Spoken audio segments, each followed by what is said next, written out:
trazemos uma pessoa polêmica, mas de uma opinião muito firme sobre a família. O combate os marxistas, o padre tanto falou. Como o nosso Brasil, o nosso Congresso, ataca a família? O que tem sido feito para defender a família? Quais são esses grupos que estão por trás, que a gente não enxerga? Nós somos iludidos pela mídia, que tem interesse em destruir a família, desde o seu âmbito, tantas coisas. Para fazer, isso é só uma introdução de um breve comentário do nosso convidado, Jair Messias Bolsonaro.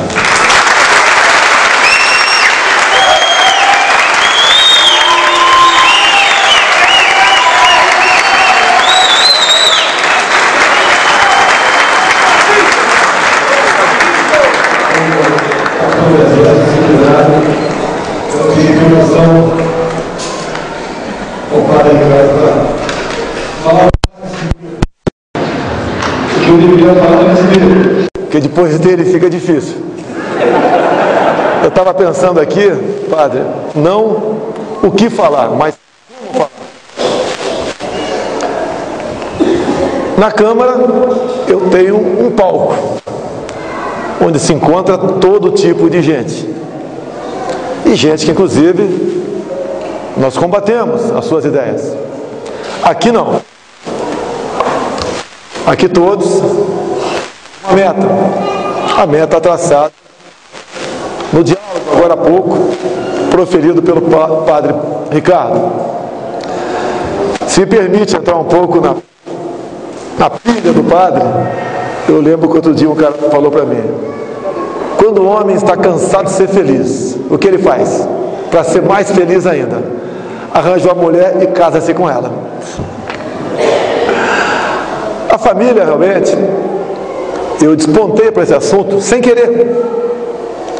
Até meu 6º mandato de deputado federal, tinha uma bandeira, Forças Armadas, questões nacionais, as riquezas do Brasil, a questão monetária. Em 2010, caminhando na Câmara, sem querer, eu, numa comissão, tinha algo acontecendo que, tendo em vista o vestuário daquelas pessoas, eu vi que não era normal.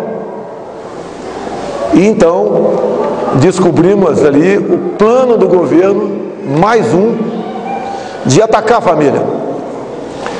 E a partir de novembro de 2010, a minha vida ficou bastante atribulada.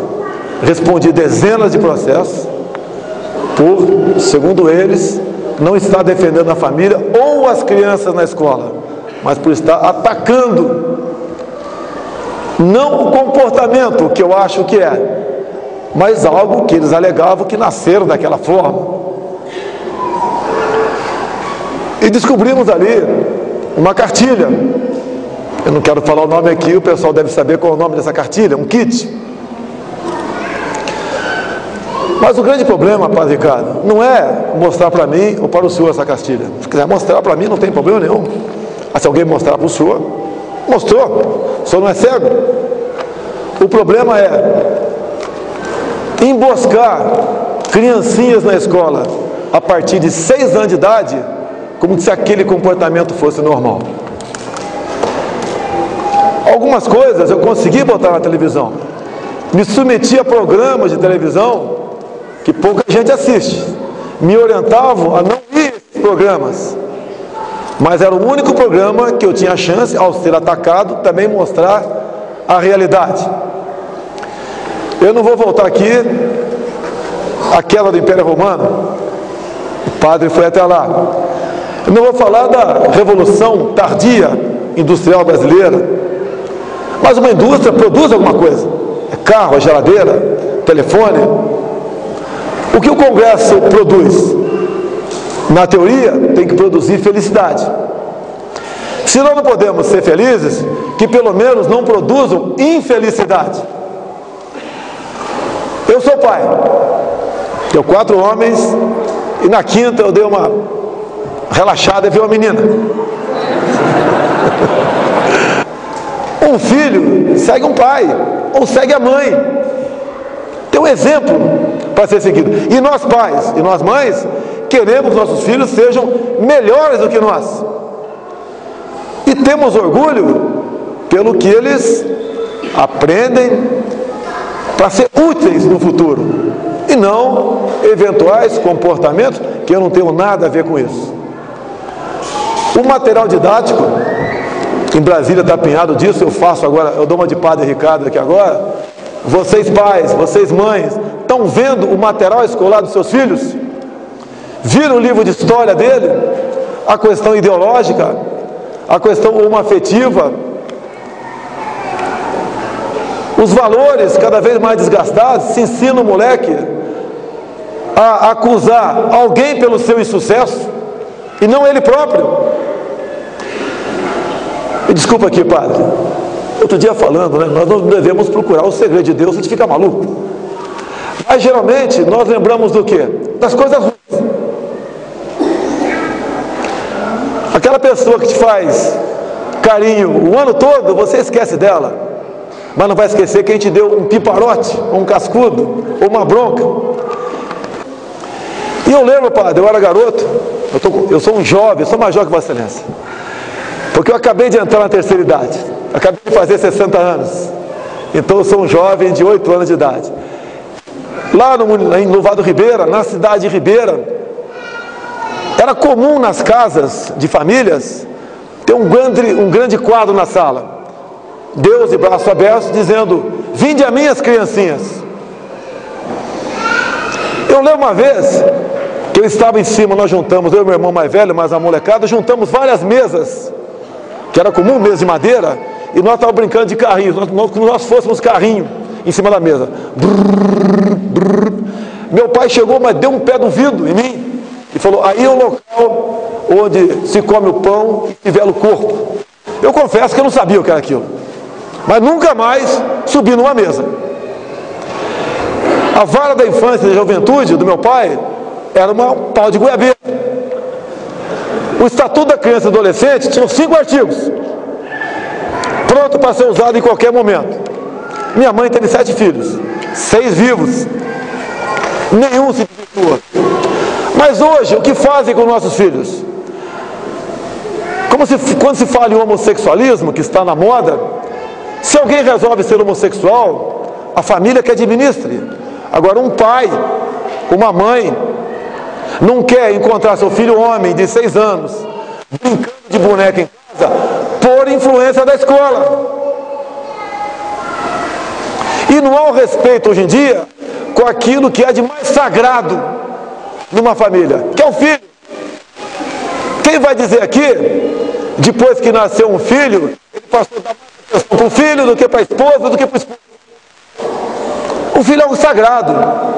Eu não sou padre, não tenho essa formação religiosa, sou apenas militar, capitão do exército, e no 7º mandato, graças a Deus, nunca envolvido em nada. Isso não é virtude, é obrigação. E esse filho, hoje em dia, a advertência que eu faço aos pais: vejam o livro de história do teu filho, vejam os deveres de casa, perguntem se meninos estão indo no banheiro das meninas, porque isso está publicado em Diário Oficial da União como um direito do menino que se sente menina de ir no banheiro das meninas. Publicado em Diário Oficial da União de 12 de março do corrente ano. É um crime que fazem com a nossa juventude. Estou encerrando. Lei das palmadas. Foi uma briga comigo, fui acusado de ser favorável ao espancamento de crianças. Eu fui contra a lei das palmadas. Eu fui lá, peitei o pessoal, metade ficou de costas para mim, e eu perguntei para a Rainha Silvia: eu não posso dar um tapa no bumbum do meu filho de 17 anos de idade. Qual é a moralidade penal na Suécia? Lá ele vai para a cadeia com essa idade. Eu não posso corrigir meu filho. E uma assessora levantou o chinelo no momento e falou: vamos abolir essa arma contra as crianças. Só faltou fazer o referendo das sandálias havaianas. Agora, tirar a autoridade dos pais, logo depois essa lei foi sancionada o ano passado. Imagine uma situação, pode acontecer com os senhores. Alguém do conselho tutelar bate a porta dos senhores e pergunta: por que o senhor ontem deu uma bronca no teu filho? Ou deu uma chinelada nele? É uma situação constrangedora. Ninguém dá um tapa ou uma bronca no filho porque quer. Chegou ao extremo. O ser humano só respeita o que ele teme. E a criança é um ser humano. Ou não é? Eu não quero posar aqui daquela chefa que fala aí de coisas absurdas. Não vou recomendar, se bem que está faltando ventilador aqui. Eu acho que não tem para ninguém querer sacar o vento do ventilador. Mas quem decide as questões do Brasil, basicamente, é quem está sentado naquela cadeira presidencial. Hoje em dia, na Suécia, é o país onde, percentualmente, existe o maior número de estupros. Por quê? Lá a Lei das Palmadas foi implementada em 1979. Depois do pai ser questionado por aquele do conselho tutelar, o Joãozinho, quando chega no final da aula da tarde, o pai pergunta: Joãozinho, o que tu falou do papai na sala de aula? Se é que ele falou alguma coisa.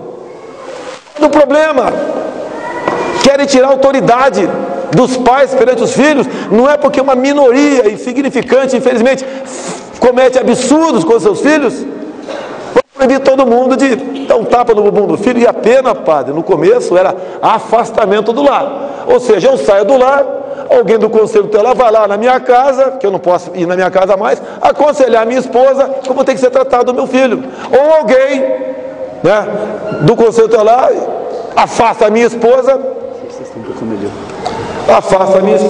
e vai dizer como deve haver esse tratamento lá. Estava dando para entender? Não? Agora eu vou concluir aqui.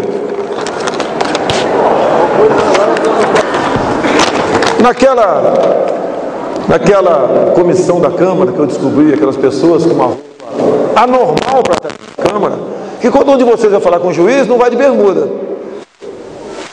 Aqui na igreja também. Acho que não tem ninguém de bermuda aqui. Na Câmara é um local também que tem que ter uma vestimenta adequada. Eu perguntei ali para o assessor: vai haver alguma parada gay na Câmara? Na verdade, eles estavam comemorando o lançamento de um programa de governo com 180 itens. Me permita ali apenas 4 para encerrar. Isso está em vigor ainda. Não vou falar em ideologia de gênero porque ficaria muito longo aqui. É o nome bonito, né, que tem usado para burlar essas questões.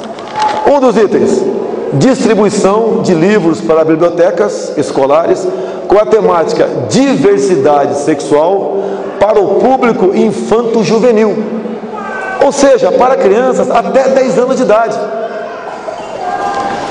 Outro item: classificar inadequadas para as crianças obras e conteúdos homofóbicos. Eu fui saber o que era isso. Se tem num livro uma figura simbolizando uma família, um homem, uma mulher e uma criança,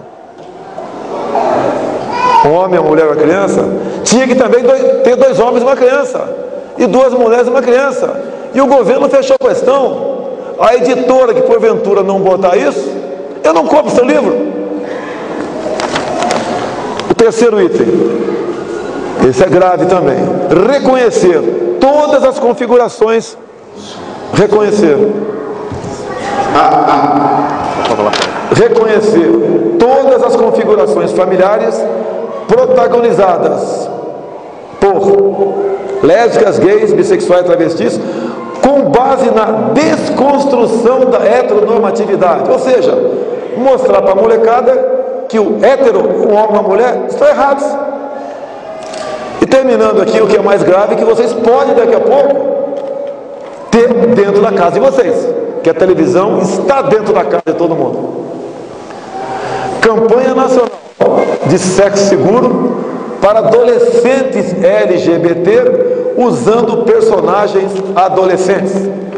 Ou seja, daqui a pouco nós estamos em casa com nossos filhos de 13, 14, 15, 16 anos, 8 anos, e vai entrar um moleque lá dizendo que para fazer sexo com o moleque, ele é adolescente, você tem que fazer assim o assado.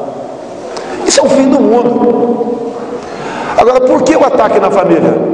Para alguém fazer um bolo, eu sei fazer um pão de ló d'água maravilhoso, ninguém nunca reclamou até hoje, você tem que ter ali fermento, água, leite, farinha de trigo, ajuda aí, ovo.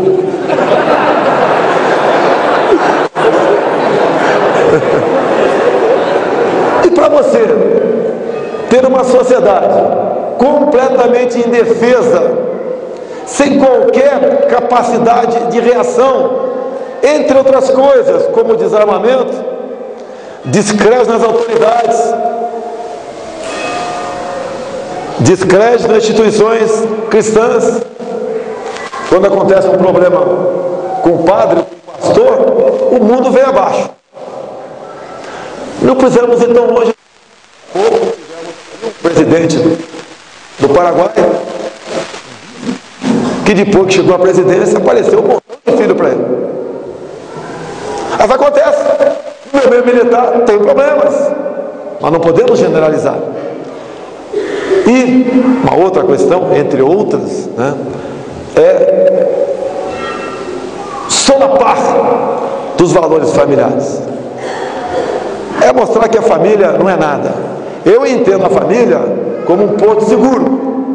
Se um de vocês tem um problema, você procura teu pai, tua mãe, teu tio, teu filho, teu avô. E a família desestruturada, aquele cara procura o Estado. Você acaba sendo refém do Estado. E o objetivo então disso tudo, que é o marxismo, que é o comunismo, como bem disse aqui o padre Ricardo, é ter uma sociedade inerte, amorfa, como se fosse uma boiada, para eles se servirem de nós da maneira que melhor daqueles do...